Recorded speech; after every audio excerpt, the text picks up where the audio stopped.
The massive starship Dominion's Edge floated silently above Earth, its hull reflecting the blue glow of the planet below. Commander Thelvix stood before the central viewing screen, his three eyes studying the world with cold calculation. His tactical officer approached, carrying a data tablet that pulsed with green light. "Commander, the planet assessment is complete," the officer said, his voice clicking in the Zeltharn language. "Class 3 habitable world. Primitive civilization. No orbital weapons detected. The gravity reads slightly higher than standard, but nothing our troops cannot handle. The inhabitants call their world Earth." Thelvix nodded slowly, his mandibles spreading in what his species considered a smile. "Perfect. Another easy conquest for the Concordat. How many inhabitants?" "Approximately 8 billion, sir. They are scattered across multiple land masses. Technologically they have barely achieved space flight. Their weapons are crude projectile-based systems.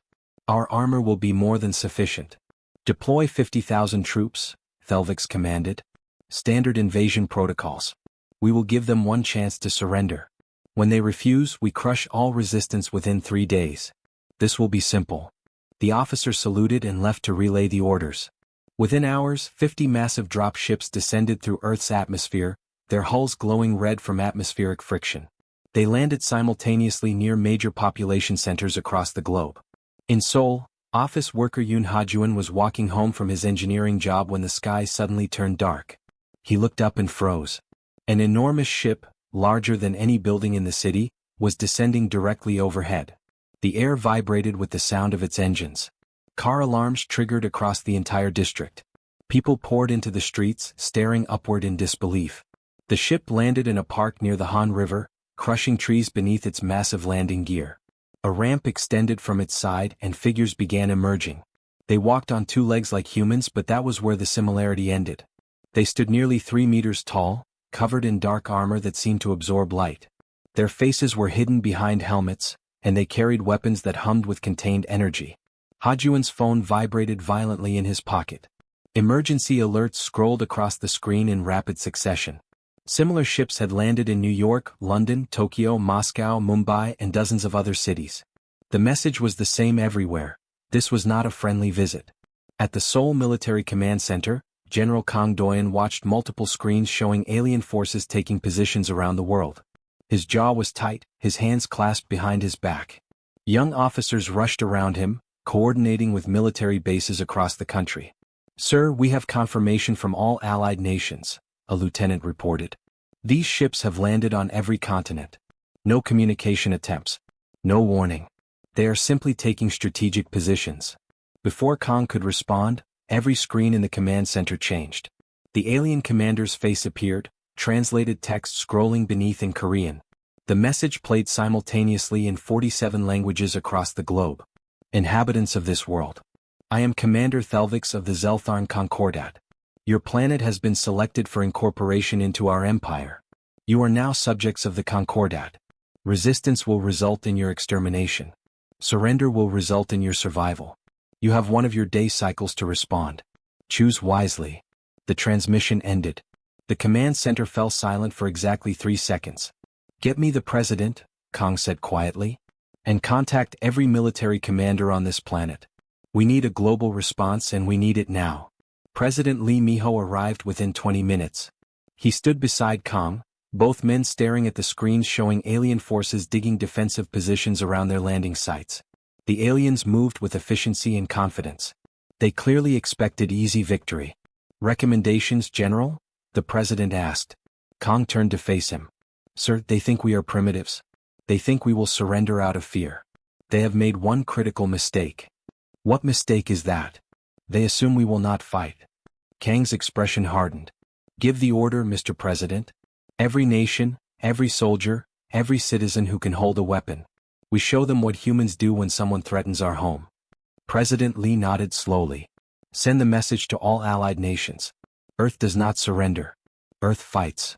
Within hours, the first skirmishes began. The Zeltharn expected token resistance, brief firefights, and quick victory. What they encountered instead was something they had never seen before. Humans who refused to stop fighting.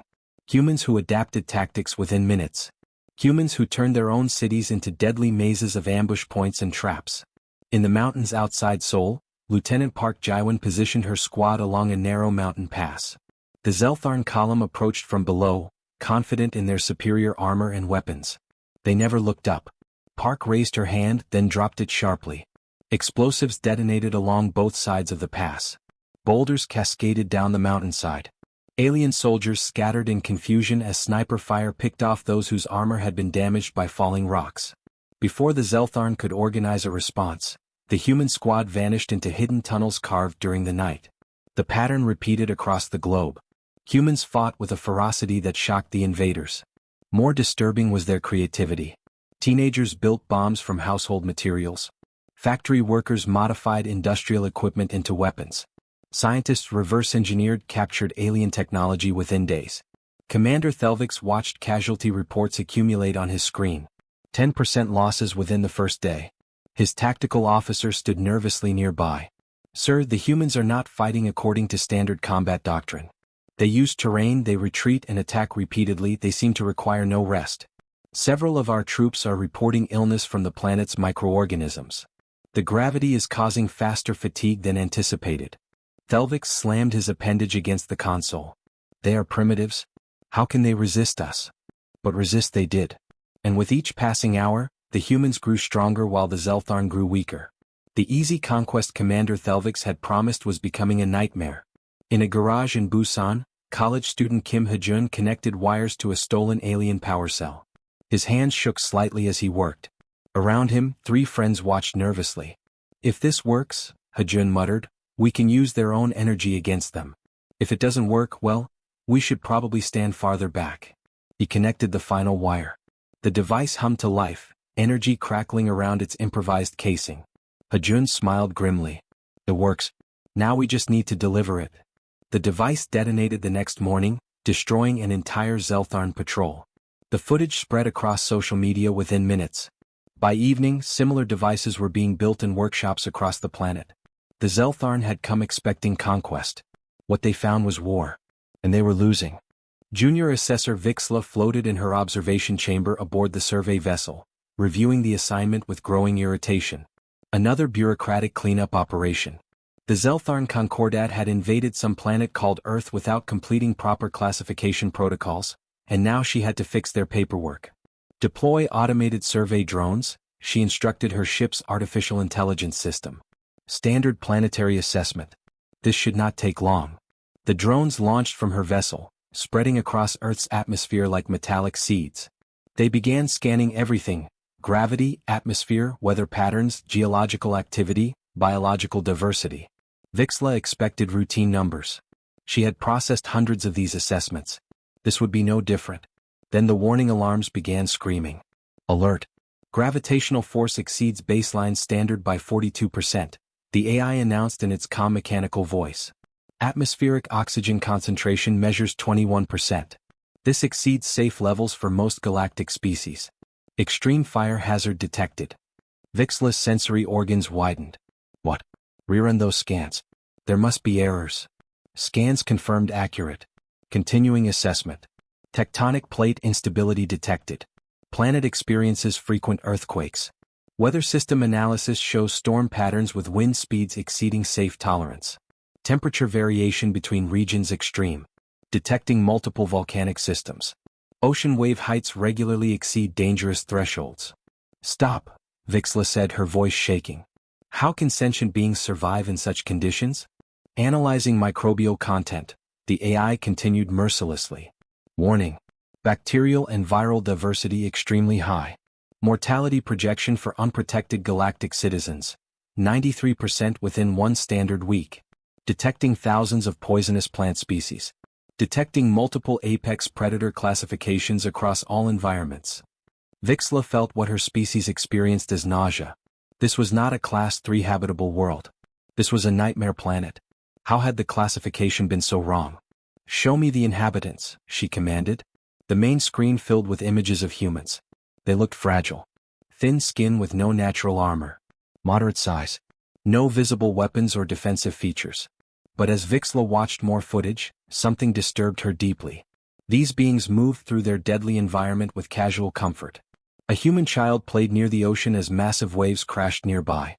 Workers constructed buildings in extreme heat that would kill most species. Joggers ran for kilometers without stopping in gravity that should exhaust them within minutes. Access Zeltharn combat recordings, Vixla said quietly. The screen changed to battlefield footage.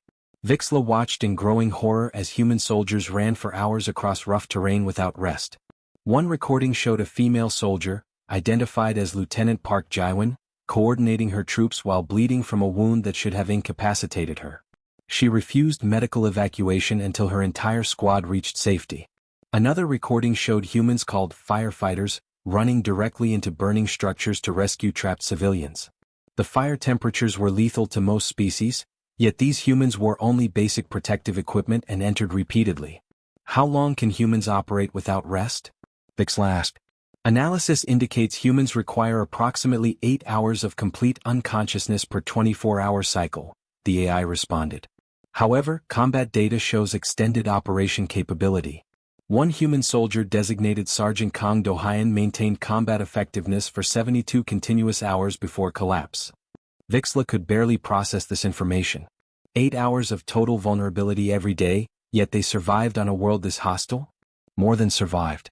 They dominated it. She pulled up Zeltharn casualty statistics. The numbers were devastating. After only 2 weeks, the invasion force was at 60% combat strength. 30% of losses came from Earth diseases. 20% from gravity-related fatigue. 35% from direct combat. Many soldiers suffered multiple problems simultaneously.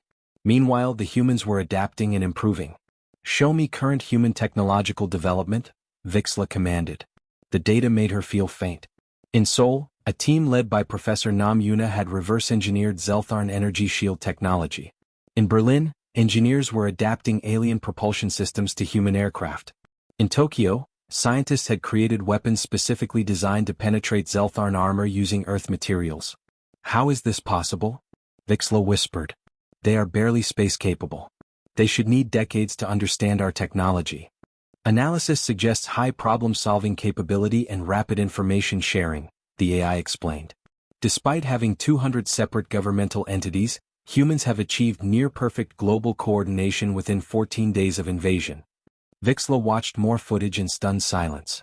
A human mother giving birth during an evacuation in Seoul, then joining civil defense efforts 3 days later. Elderly humans fighting with primitive weapons against superior forces, choosing death over surrender. Children building explosive devices from household materials while caring for younger siblings. One clip particularly disturbed her. A 70-year-old human woman in Daegu stood on her roof firing a projectile weapon at a Zeltharn dropship. The weapon could not possibly damage the ship's armor, but she kept firing. When Zeltharn soldiers entered her building to capture her, she detonated explosives, killing herself and 3 Zeltharn warriors. These are not rational beings, Vixla said. They fight beyond all logic. Incorrect, the AI responded. Human behavior is highly logical within context. They are defending their territory.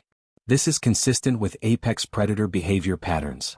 Vixla began composing her emergency report. As she worked, more disturbing footage played across her monitors. Humans consumed substances that registered as poison on galactic toxicity scales.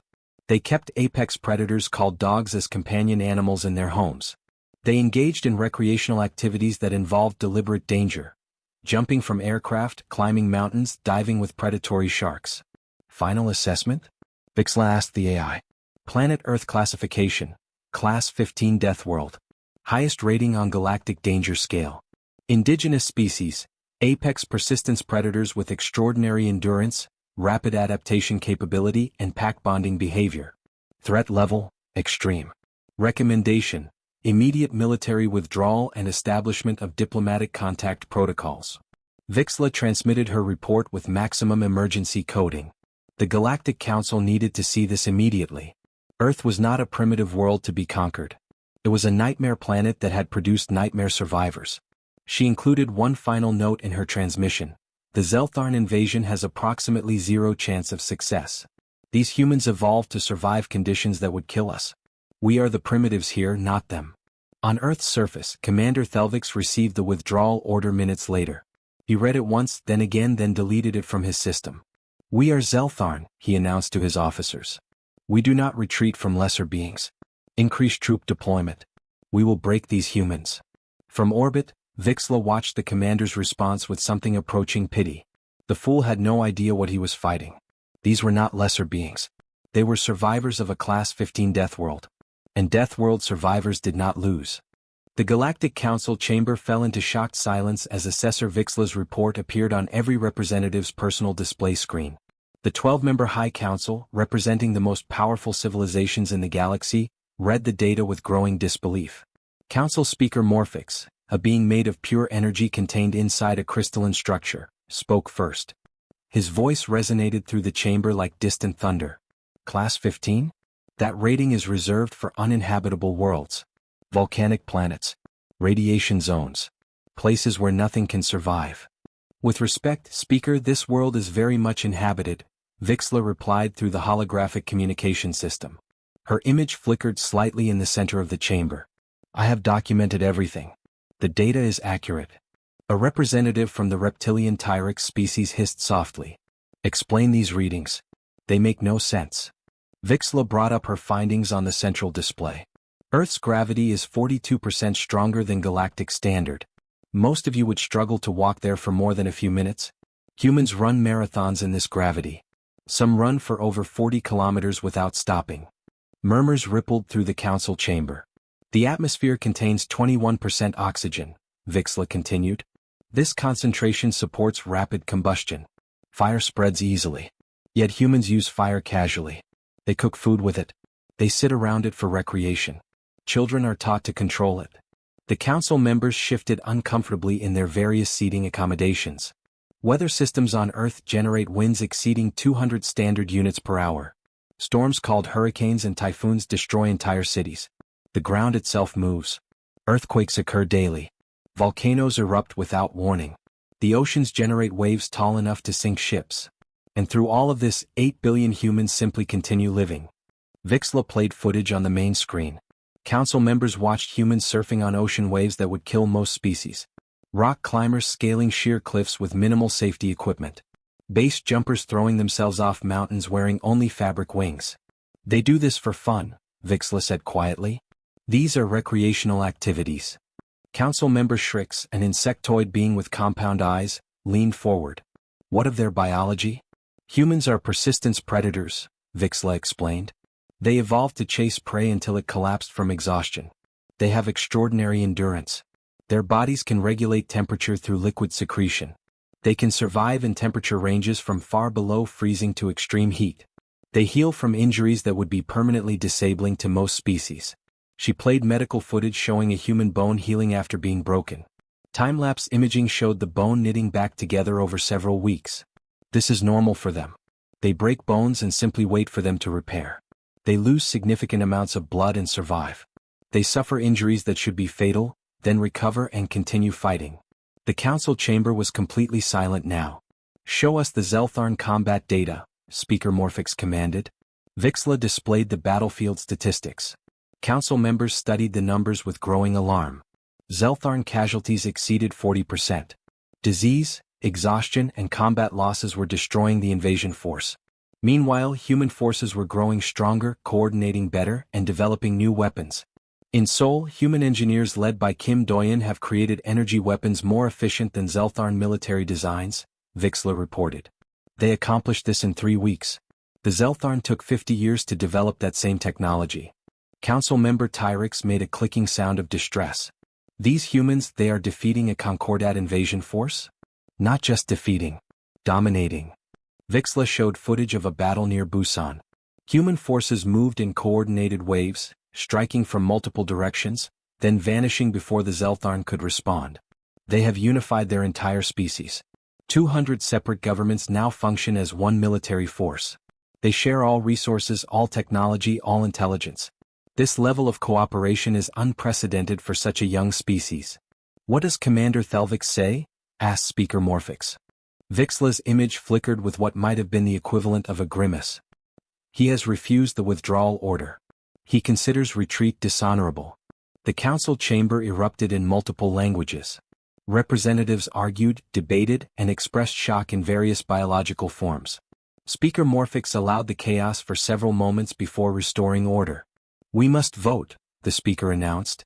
All who support reclassifying Earth as a Class 15 Deathworld indicate now. Every council member voted in favor. The vote was unanimous. All who support immediate contact protocols requiring peaceful approach and explicit permission before entering Earth's system? Again, unanimous approval. And finally, all who support severe sanctions against the Zeltharn Concordat for unauthorized invasion of a Deathworld species? Every member voted affirmatively except the Zeltharn representative, who sat in stunned silence, unable to process what had happened.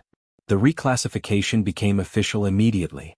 Within hours, the news spread across galactic communication networks. Earth, a tiny planet in an unremarkable corner of space, was now classified as the most dangerous inhabited world in known space. Reactions varied wildly. Some species proposed immediate quarantine to contain the humans. Others suggested diplomatic contact but from a safe distance. Several militaristic civilizations quietly shelved their expansion plans that would have brought them anywhere near Earth's solar system. On Earth itself, the information leaked through captured Zeltharn communications. In the Seoul Command Center, President Lee Miho read the translated report with grim satisfaction. Class 15 Deathworld, he said to General Kang Doyan. They are afraid of us now. Good, General Kang replied, studying tactical displays. Fear will make them cautious. The Zeltharn main force is retreating to defensive positions. They have lost the initiative. Then we press forward, President Lee decided. Send orders to all military commanders worldwide. We end this war on our terms. But in his flagship high above Earth, Commander Thelvix made a different choice. Pride and honor meant more to him than survival. If the Concordat would not support him, he would win glory alone. He redirected all remaining forces for one massive final assault. Prepare every soldier, every weapon, every ship, he commanded his officers. We attack Seoul directly. We will crush their command center and break their spirit. We are Zeltharn. We do not flee from primitives regardless of what the council declares. His officers exchanged worried glances but obeyed. Orders went out to concentrate all forces for the assault on Seoul. It would be everything they had left in one desperate gamble. From her observation vessel, Vixla watched the Zeltharn forces repositioning. She transmitted an urgent warning to Earth's military command. The Zeltharn are preparing a final attack. Target, Seoul. Estimated force, 40,000 soldiers. Time until assault, 72 hours. General Kang received the message and immediately contacted every allied nation. This is it. They are coming for us with everything they have. We need every soldier, every weapon, every citizen ready to fight. Seoul will not fall. Across the globe, humanity mobilized for the final battle. The emergency meeting room in Geneva, Switzerland had never seen anything like this. Every nation on Earth, every leader, every military commander sat together through video screens and holographic projections. Ancient enemies sat side by side. Borders that had caused wars for centuries suddenly meant nothing. President Lee Miho spoke from Seoul, his face projected on the main screen. Intelligence confirms Commander Thelvix is refusing to withdraw. He is gathering all remaining forces for one final assault on Seoul. We have 72 hours. The American president nodded grimly. All our military resources are now shared. Every weapon, every soldier, every piece of alien technology we have captured. No secrets, no restrictions. We stand together or we fall together. The response was immediate and unanimous. Russia opened its military research facilities. China shared captured alien weapons technology. European nations coordinated their air defense systems.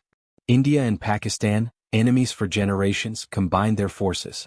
Israel and Palestine sent joint military advisors to Seoul. The entire world moved as one organism. In Seoul, Dr. Choi Mina worked in a laboratory that had not closed for 3 weeks. Her team of scientists operated in rotating shifts, studying every piece of Zeltharn technology they could find. Coffee cups and food containers covered every surface. Sleep was something they did in chairs for a few hours before returning to work. The shield generators have a weakness, Choi announced excitedly to her exhausted team. There is a frequency where the energy field becomes unstable. If we modify our weapons to match this frequency, we can penetrate their defenses. She uploaded her findings to the Global Research Network immediately. Within 2 hours, laboratories in Tokyo, Berlin, Boston, and Mumbai confirmed her discovery. Within 24 hours, factories across the world were producing modified weapons. The global coordination was something humanity had never achieved before. War had united them in ways peace never could.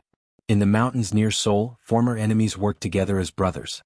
Park Kyung-soo of South Korea and Yamamoto Kenji of Japan coordinated a special forces operation. Their nations had hated each other for over a century. Now they planned strategy together over shared meals. Team 1 ready at position Alpha, Park reported into his communication device. Team 2 in position Beta, Kenji confirmed.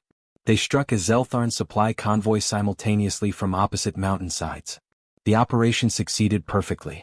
0 human casualties. The stolen supplies included enough alien weapons to equip 300 soldiers. This pattern repeated across the entire planet. Old hatreds evaporated like morning fog. Ukrainian and Russian pilots flew together. Israeli and Iranian commanders shared tactical information. North and South Korean soldiers fought side by side. The alien threat had given humanity something they had always needed but never found: a common enemy. But humanity's real advantage was not unity or technology. It was their nature. In Busan, civilian engineer Lee Do-hyun studied Zeltharn defensive positions through binoculars. Military commanders said a direct assault would cost thousands of lives. Too many casualties. The position was too strong. Lee studied the terrain, the ocean tides, the rocky coastline.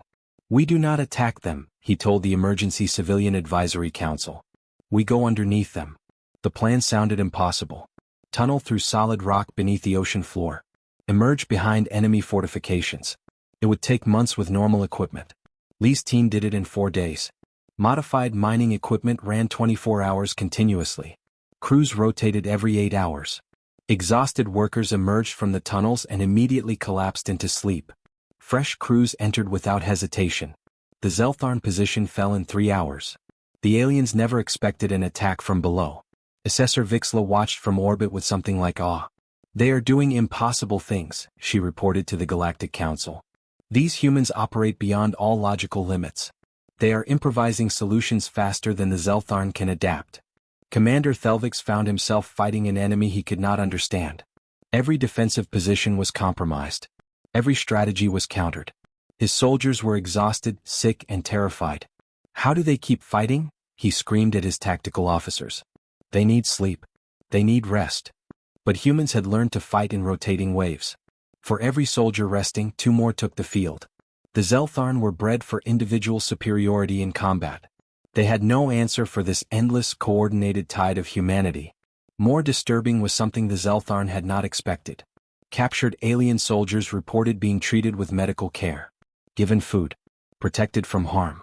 Some Zeltharn began defecting, horrified by their commander's refusal to accept honorable withdrawal. A Zeltharn soldier named Kelthix found himself in a human hospital in Seoul. Dr. Nam Yuna worked carefully, adapting human medicine to treat his injuries. Kelthix watched in confusion as she worked to save his life. "Why help me?" he asked in broken trade language. "I am your enemy." Dr. Nam looked up from her instruments. "You are injured. That makes you my patient. We do not allow patients to suffer, regardless of who they are or where they come from." The concept baffled Kelthix completely. Honor and victory, yes. Mercy to defeated enemies, certainly. But compassion toward active enemies? It made no tactical sense. Yet as he healed, Kelthix found his loyalty to Commander Thelvix crumbling. The commander had refused honorable withdrawal. He was sacrificing soldiers for personal pride. These humans showed more honor than his own leader. Kelthix began providing intelligence to human forces. Other captured Zeltharn made the same choice. Some even volunteered to fight alongside humans against their former commander. As the 72-hour deadline approached, Commander Thelvix assembled his remaining forces. 40,000 soldiers, everything he had left, prepared to strike Seoul directly. It would be total war. Victory or death. General Kang Doyen stood in the Seoul Command Center surrounded by faces on video screens. Military leaders from every continent watched and waited. "All forces report ready," Kang said calmly. "Air defense systems operational. Ground troops in position. Artillery batteries loaded. Civilians evacuated to underground shelters. We are ready." President Lee Miho appeared on the main screen. "Remember the rules of war. We offer one chance for surrender. If they refuse, we finish this." A message was broadcast on all Zeltharn communication frequencies in their own language. "Commander Thelvix. We offer honorable surrender. Withdraw your forces. Return to your space. We will guarantee safe passage for all Zeltharn soldiers. This is your final chance. Choose wisely. In his flagship, Commander Thelvix heard the message. His response was simple. He gave the order to attack. Humanity's response was the full fury of a Deathworld species defending its home. Every weapon, every soldier, every citizen ready to fight. They had survived ice ages and plagues and wars among themselves. They would survive this too. The final battle for Earth was about to begin. The Battle of Sol lasted 18 hours and would be remembered across the galaxy for generations. Military historians from dozens of species would study every minute of the fighting, trying to understand how it was possible. Commander Thelvix committed everything to the assault. 40,000 soldiers supported by aircraft and heavy weapons struck Sol in a massive coordinated attack. He expected to overwhelm human defenses through sheer force. What he encountered instead was a planet that had transformed itself into a weapon. The Zeltharn ground forces advanced into carefully prepared killing zones. Modified weapons using Dr. Choi Mina's frequency discoveries penetrated alien shields like they were paper. Artillery strikes landed with perfect accuracy, coordinated by artificial intelligence systems that humans had built from captured Zeltharn computers. Underground tunnels allowed human soldiers to appear, attack, and disappear like ghosts. In the sky above Sol, human pilots pushed their upgraded aircraft to impossible limits. Captain Song Nari pulled her fighter through maneuvers that generated forces strong enough to kill most alien species. Her body endured pressures that would crush Zeltharn bones. She shot down 3 enemy fighters in 4 minutes. They fly like they have no fear of death. A Zeltharn pilot screamed into his radio before Song's missiles found his ship. On the ground, Lieutenant Park Jaiwan led her squad through the chaos with practiced precision. They had been fighting for months now. They knew every Zeltharn weakness, every tactical mistake the aliens made repeatedly. Team 1 move left. Team 2 suppressing fire. Team 3 with me now. Park's commands were sharp and immediate. Her soldiers moved like water flowing around rocks, coordinated perfectly despite coming from 6 different nations. The Zeltharn position collapsed in minutes. Park's squad moved to the next target without pausing. Across the entire battlefield, the pattern repeated endlessly. Human forces from dozens of countries worked together with zero communication problems. The coordination looked impossible to outside observers. Yet humanity had learned to function as one organism. The alien invasion had taught them how. In his flagship, Commander Thelvix watched his forces crumble through display screens. Casualty reports flooded in faster than he could read them. Unit commanders were requesting permission to retreat. Some were begging to surrender. No. Thelvix roared at his officers. We are Zeltharn. We do not surrender to primitives. We do not. His tactical officer interrupted, something unthinkable in normal circumstances. Commander, we have lost 60% of our ground forces. Air superiority is completely lost. Multiple ships report critical damage. If we do not withdraw immediately, we face total annihilation. Thelvix stared at the tactical displays showing red markers representing destroyed units. His superior technology meant nothing. His military training meant nothing. His pride had led his soldiers into a massacre. Open communication channel to human command, he said finally, his voice hollow with defeat. The transmission reached Sol. Commander Thelvix appeared on the view screen in the command center. His alien features showed expressions that humans had learned to interpret. Exhaustion. Defeat. Shame. I am Commander Thelvix of the Zeltharn Concordat. He began slowly in trade language. I formally request terms of surrender. The command center erupted in celebration. Soldiers embraced. Officers shouted in joy. General Kong had to restore order before President Lee could respond. Commander Thelvix, we accept your surrender, President Lee said firmly. You will order all Zeltharn forces to cease fighting immediately. You will provide complete information about all troops and equipment locations. In return, we guarantee humane treatment for all Zeltharn soldiers. Medical care will be provided. Eventually, all surviving troops will be returned to Zeltharn space. Do you accept these terms? Thelvix had expected execution or slavery. The offer of mercy confused him completely. You would let us live? Return home. We fight to defend our home, not for revenge, President Lee replied. Do you accept our terms? I accept. The war ended with a transmission. Across Earth, Zeltharn soldiers laid down their weapons. Human forces, still cautious and alert, accepted their surrender. Medical teams immediately began treating wounded aliens alongside wounded humans in the same field hospitals. Assessor Vixla recorded everything from orbit. The humans are treating enemy soldiers with the same medical care as their own wounded, she reported to the Galactic Council with disbelief in her voice. They are sharing food supplies even though their own resources are limited. The Galactic Council met in emergency session. The implications were staggering. A Class 15 Deathworld species had defeated a Concordat invasion force. The entire galactic power structure had shifted. We must extend immediate diplomatic recognition, Council Speaker Morphix declared, and ensure this never happens again. Earth received provisional membership in the Galactic Council within 1 week. Unprecedented for such a young species. A diplomatic station was constructed in Earth orbit. A protection zone was established. Any species approaching Earth had to request permission and come peacefully. The Zeltharn Concordat faced severe penalties. Commander Thelvix would stand trial. Reparations would be paid. But 6 months later, humanity surprised everyone again. President Lee Miho addressed the Galactic Council from the New Earth Embassy Station. We do not want reparations. We want partnership. Many Zeltharn soldiers chose to stay on Earth. They are helping us understand galactic technology. They are teaching us your languages and customs. They are becoming our friends. Behind him stood Dr. Nam Yuna and Kelthix, the soldier she had treated. They were writing research papers together on medicine that worked for multiple species. Before you arrived, Earth was destroying itself, President Lee continued. We were divided by borders, religions, ideologies. We were heading toward extinction by our own hands. Your invasion reminded us that we are one species, one planet, one people. We do not want to bring our old hatreds to the stars. We want to be better than we were. The council chamber fell silent, then erupted in approval expressed in a dozen different ways by different species. Assessor Vixla, now permanent Earth liaison, met regularly with human scientists and diplomats. She discovered that humans were not just survivors. They were curious, creative, and capable of unexpected kindness. You are different from other Deathworld species, she told Dr. Choi Mina during a research meeting. Others are powerful, yes. But you humans are dangerous and compassionate at the same time. It should not be possible. Dr. Choi smiled. We are survivors, yes. But we are also social creatures. We evolved to protect our communities, to work together, to care for each other. Alone we are actually quite weak. Together we are unstoppable. Within a year, Earth had fully integrated into galactic civilization. Human engineers worked with alien scientists on joint projects. Human soldiers trained galactic peacekeepers in survival techniques. Human diplomats helped negotiate peace between species that had been enemies for centuries. A coalition formed called the Deathworld Alliance.